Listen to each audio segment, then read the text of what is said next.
Moi, toute cette semaine, nous allons étudier la Sidra de Tzav ainsi qu'un Shabbat spécial qui s'appelle le Shabbat Para. Le Shabbat Para, en quoi il consiste? On va rajouter un passage. On va parler de la Sidra de Para, en fait, la vache rousse.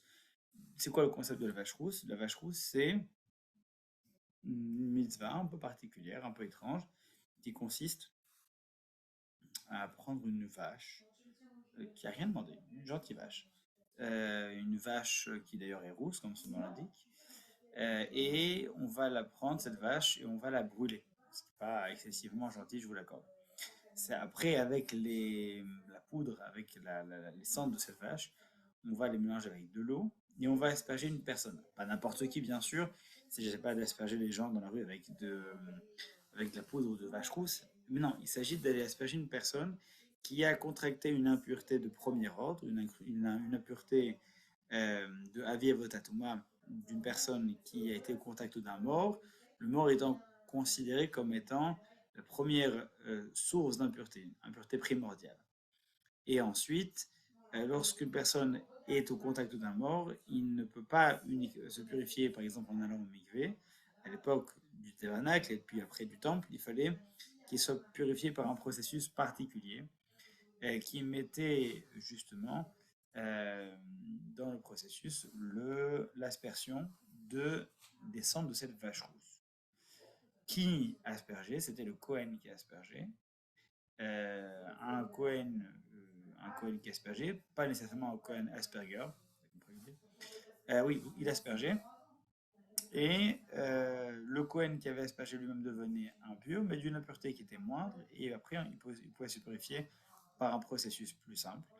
La personne qui avait été au contact d'un mort, qui recevait cette impureté, eh bien, en étant aspergé par le Cohen, il devenait pur. Ok, donc c'est un processus un peu étrange, d'une part qui est lié à la mort, qui est lié à la vie, qui est lié à l'impureté, qui est lié surtout à une vache rousse qui n'a rien demandé, et qu'on brûle pour pouvoir retirer l'impureté. Alors, de quand ça date, quand est-ce que ça a été annoncé? C'est dans le désert que Moïse va annoncer cette mitzvah saugrenue, contre-intuitive. Personne n'aurait pu imaginer que, de manière intuitive, il fallait purifier les gens en leur aspergeant de l'eau mélangée avec des cendres d'une vache rousse.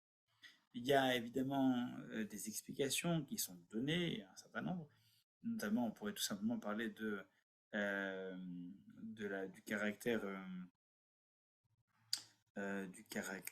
illogique, ou plutôt ce qu'on appelle en hébreu un chok, c'est-à-dire la nécessité de comprendre que cette mitzvah est une invitation à l'étude, mais que de par sa singularité, elle se distingue aussi par l'incompréhension qu'elle suscite. Et donc, que ça ferait partie des lois qu'on appelle les chukim, les décrets, comme un décret royal où on demande de l'appliquer sans nécessairement l'avoir complètement compris auparavant. Ça ne veut pas dire qu'il n'y a pas une logique, il y a nécessairement une logique à tous les décrets royaux puisqu'ils ont été constitués, c'est-à-dire qu'ils étaient nécessaires.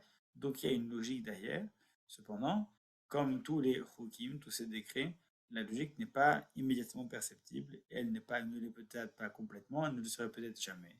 Le roi Salomon et d'autres se sont frottés à cette mitzvah et s'y sont piqués en disant que, en effet, c'est une mitzvah qui permet de montrer, de faire apparaître les rivages, les limites de l'esprit humain. Mais moi, je vous propose de voyager un petit peu en Égypte pour comprendre de quelle société les Hébreux sont issus et envisager une autre lecture de la vache rousse. Les Hébreux sont esclaves pendant une centaine d'années et ils sont imprégnés de la culture égyptienne.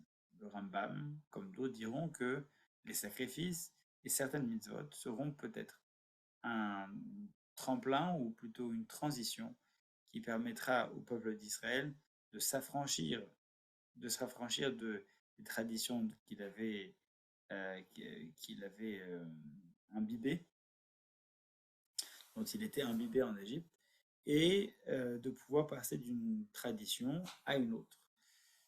En effet, les sacrifices, par exemple, c'était à cette époque-là, pendant l'Antiquité, le seul moyen d'exprimer ou le moyen le plus répandu d'exprimer une sorte de spiritualité. Donc, plutôt que de passer d'une mythologie sensorielle extrêmement présente à un Dieu qui est, entre guillemets, invisible, même sans guillemets d'ailleurs, invisible, transparent, et qui ne fait pas intervenir les sens pour pouvoir s'y attacher, ça peut paraître difficile. Alors, on a un certain nombre de mitzvot qui vont nous permettre de pouvoir nous y attacher malgré tout. Par le biais des sacrifices, par le biais de l'encens, etc. Par tous ces biais-là, on va avoir la possibilité d'amorcer cette transition d'une civilisation à l'autre. Et j'aimerais m'intéresser à des hiéroglyphes que l'on a retrouvés sur des pyramides, à une déesse en particulier, une déesse qui s'appelle Ezat. Et cette déesse, elle est représentée comme beaucoup d'autres déesses du reste, comme étant une vache. Pourquoi la vache? Parce que la vache, c'est celle qui nourrit, celle qui donne du lait, celle qui permet de vivre, etc.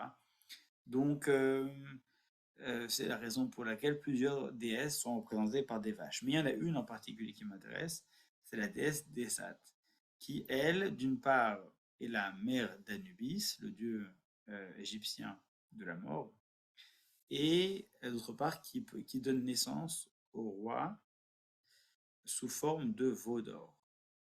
Et pour plusieurs raisons, ça nous fait tilt. Parce qu'en effet, la notion de pureté et d'impureté s'est accrue, ou en tout cas elle est revenue avec la faute du veau d'or. Lorsque les béné Israël sortent d'Égypte, ils sont affranchis de la limite de la mort et de l'impureté surtout. Mais lorsqu'ils font la faute du veau d'or, eh bien, ils se réimpliquent dans leur conjoncture et de nouveau, ils sont sujets donc à l'impureté et donc à la mort.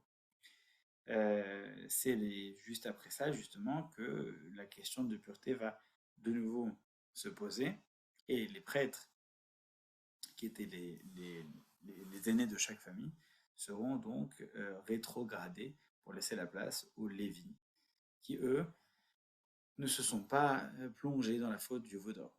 Et donc le veau d'or, c'est un petit peu le moment durant lequel, l'événement durant lequel eh bien, le béni Israël se sont remis à la portée de la mort et de l'impureté. C'est intéressant de se dire que nos sages nous disent que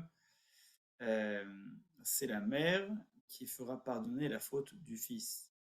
La mort, l'impureté est revenue avec le veau d'or, et on va donc prendre une vache rousse, c'est une des explications, on va donc reprendre la vache rousse pour pouvoir faire pardonner ce que son fils, le veau d'or, a provoqué. Ce qui est encore plus intéressant, c'est de se dire que dans la mythologie égyptienne, on a une déesse qui s'appelle Ezat et qui est la déesse représentée par une vache rouge et qui est la mère d'Anubis, qui est le dieu de la mort et qui est également la mère des rois qui sont sous la forme de veau d'or. Tout cela ne peut pas être une coïncidence et donc on comprend que ce qui a été la faute des béné Israël, c'est de se replonger dans leur contexte historique, de se soumettre de nouveau aux influences du monde qu'ils avaient quitté, peut-être par nostalgie, peut-être par sécurité, et la manière qu'ils auront de pouvoir s'affranchir de nouveau de leur génération et s'affranchir de ces influences, c'est en brûlant eh bien, la mère de ce veau d'or. S'ils ont voulu s'attacher à ce qu'ils avaient quitté en faisant revivre un veau d'or, c'est-à-dire revivre le roi d'Égypte, un dieu qui pourrait les guider, eh bien, ils doivent maintenant, pour s'en affranchir, se débarrasser de sa mère, celle qui lui donnera naissance et qui, dans la mythologie égyptienne, lui aurait donné naissance. Et donc, on comprend que le peuple d'Israël porte cette faute et il est condamné à maintenant, à chaque manifestation de la conséquence du veau d'or, il est condamné à devoir de nouveau brûler cette vache, c'est-à-dire prouver qu'il s'en est complètement détaché. Il y a dans toutes les sciences qui nous entourent de la spiritualité. Dans l'archéologie, la paléontologie, dans la sociologie, dans l'anthropologie, dans tout ce qui nous entoure, il y a du sens qu'il faut quérir, qu'il faut chercher, qui nous permettra d'en connaître un peu plus. Plutôt que d'y voir des négations de ce que nous sommes, il s'agit au contraire de s'en servir pour mieux comprendre encore ce qui nous fabrique encore aujourd'hui. C'en est un exemple parfait et il était suffisamment édifiant pour le souligner. D'ici là, on espère s'affranchir génération après génération de ce qui nous distingue et de ce qui nous écarte, de ce qui nous éloigne de notre identité première, notre judaïsme, et pouvoir au contraire saisir toutes les opportunités pour pouvoir s'y rapprocher, s'y accrocher et s'en définir. Shabbat Shalom et à bientôt.